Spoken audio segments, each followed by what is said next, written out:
Eulidia was a world made of shapes, cone trees, pyramid mountains, and rivers of sparkling dodecahedrons. The sun, a giant yellow circle, smiled down on a land where straight and curvy lines danced together.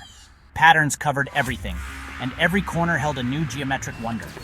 Rhombus birds chirped from cone branches and fluffy sphere clouds drifted by. Hexagon flowers bloomed in every color, and kids laughed as they ran through the fields. Cube Boi rolled through Square I Square, where buildings stacked like cubes and windows twinkled in the sun.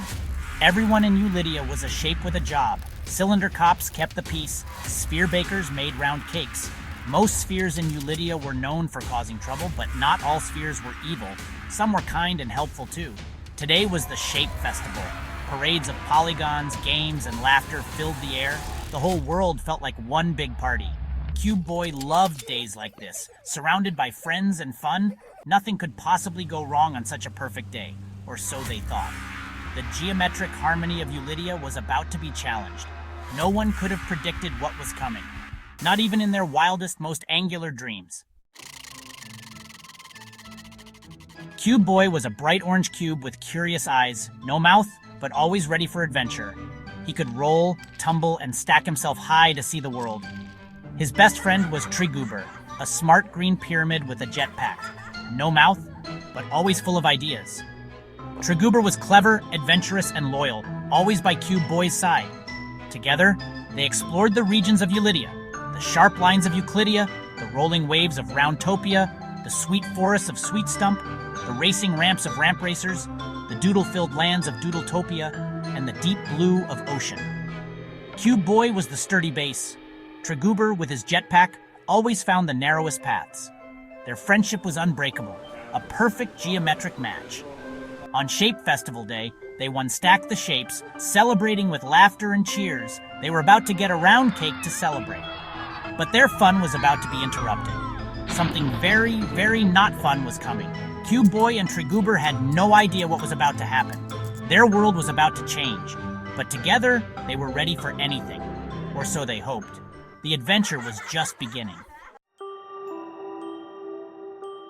Suddenly, the sun flickered, as if the world itself was holding its breath for what was about to come. A strange, creeping shadow fell over Squarey Square, stretching across the cobblestones like a living thing.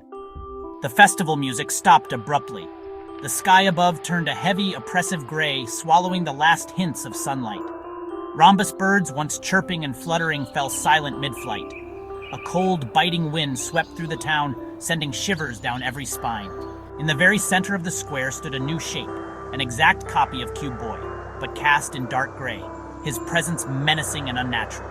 Where Cube Boi's face beamed with a friendly smile, this clone's face was a swirling black void, a bottomless pit of darkness. The crowd gasped in horror, fear spreading like wildfire as the clone stood silent and perfectly still, radiating dread. Trigoober clung tightly to Cube Boi, whispering, "Who is that? He looks just like you, but scary, like a nightmare come to life."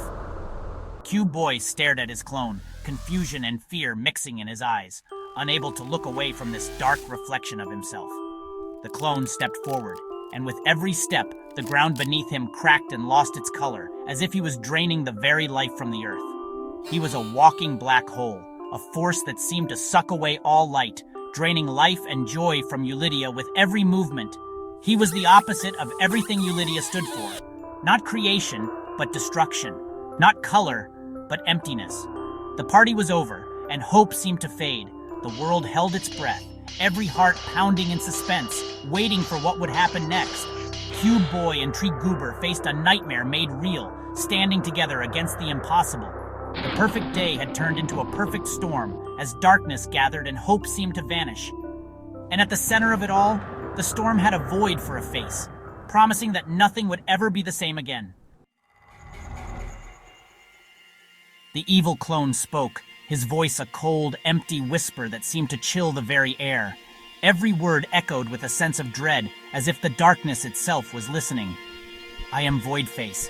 I am the emptiness you have forgotten, the shadow you pretend isn't there."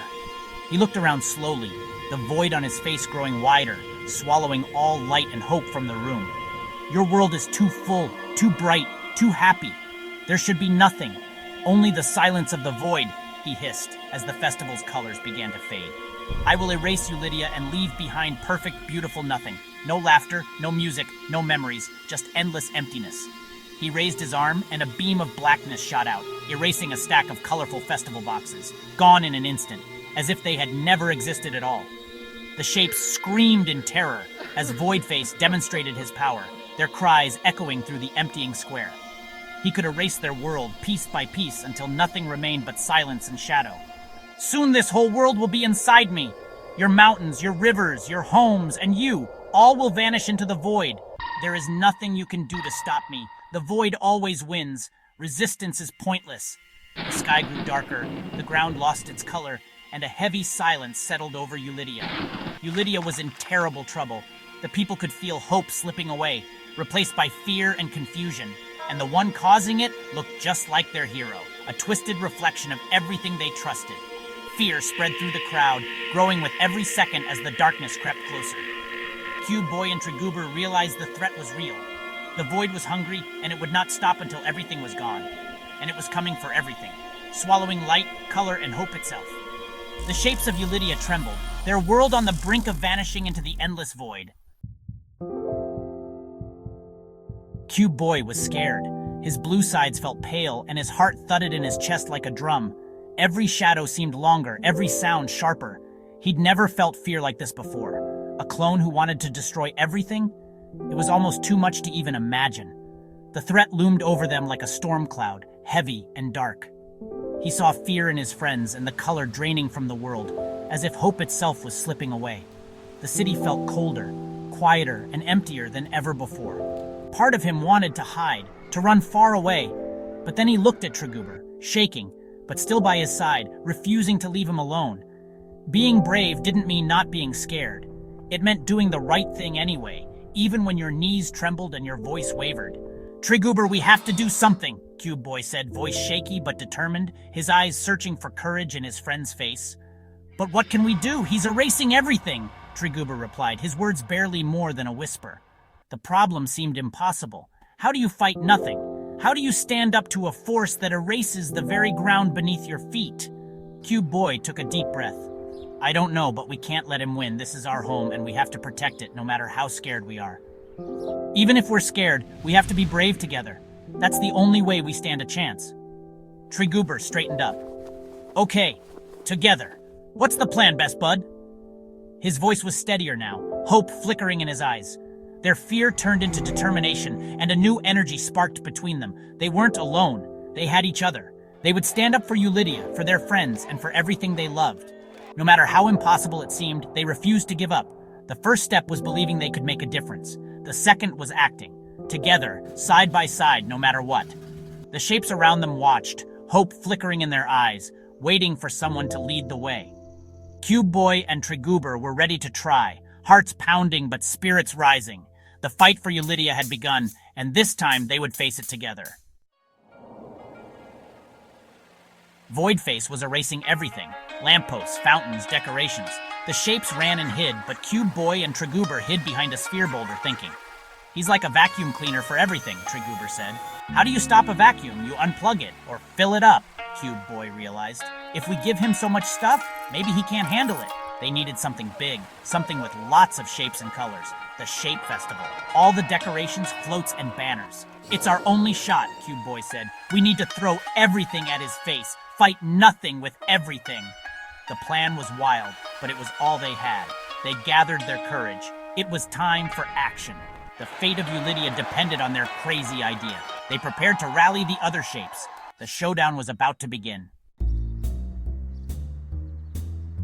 Hey, Voidface!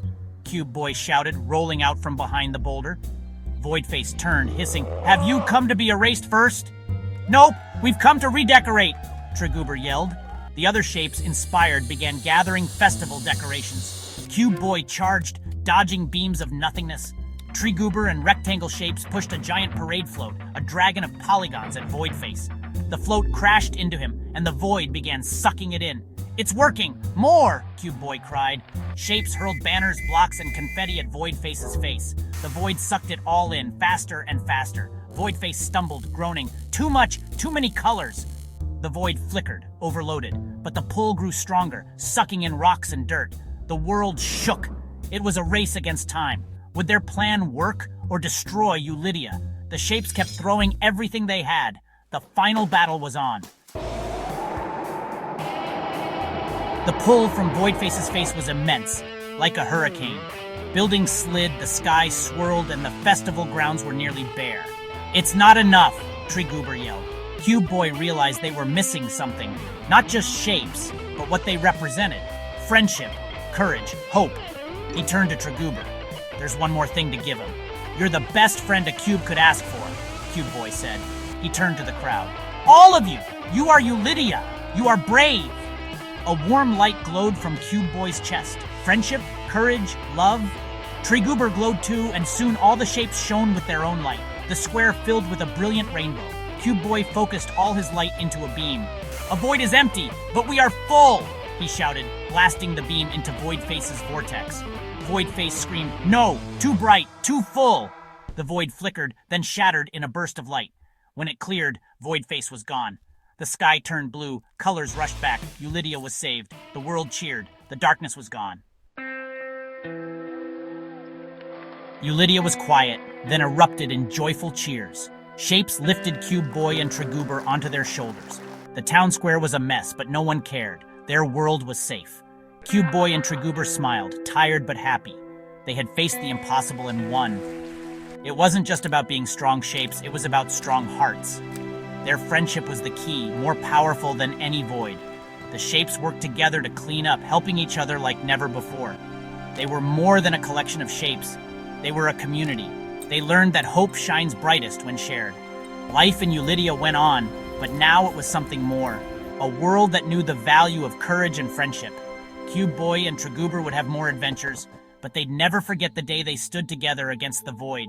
The best things, love, bravery, and a best bud can never be erased.